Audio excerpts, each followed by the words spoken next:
presented by Namuna Music. Music by Kanchan Raj Muzaffar Mix by Udesh Ujala. यहाँ के छौड़ी आज मिले छठ घाट पर दौरा उठा के चलल हियो हम माथ पर हे गे। यहाँ के छौड़ी आज मिले छठ घाट पर दौरा उठा के चलल हियो हम माथ पर।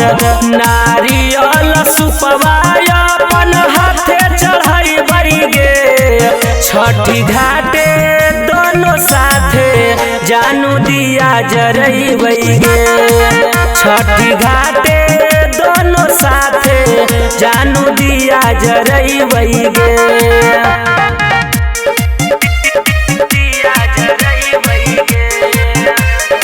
Music by कंचन राज मुजफ्फरपुर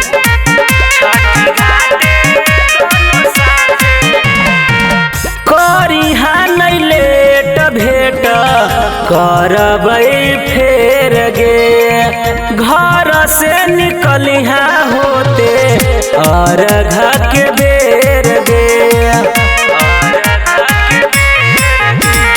करी नहीं लेट भेट करबै हम फेर गे घर से निकलिहा होते अर्घ के बेर गे। देबै अर्घिया पर बिया संगे करई गे छठी घाटे दोनों साथे जानू दिया जरई गे छठी घाटे दोनों साथे जानू दिया जरई गे।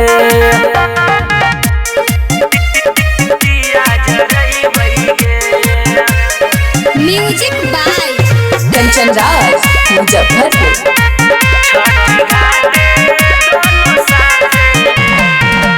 जल बीच खड़ा होके मांगबौ तोरे गे छठी मैया के नारियल चढ़ैबौ जोड़े जोड़े गे।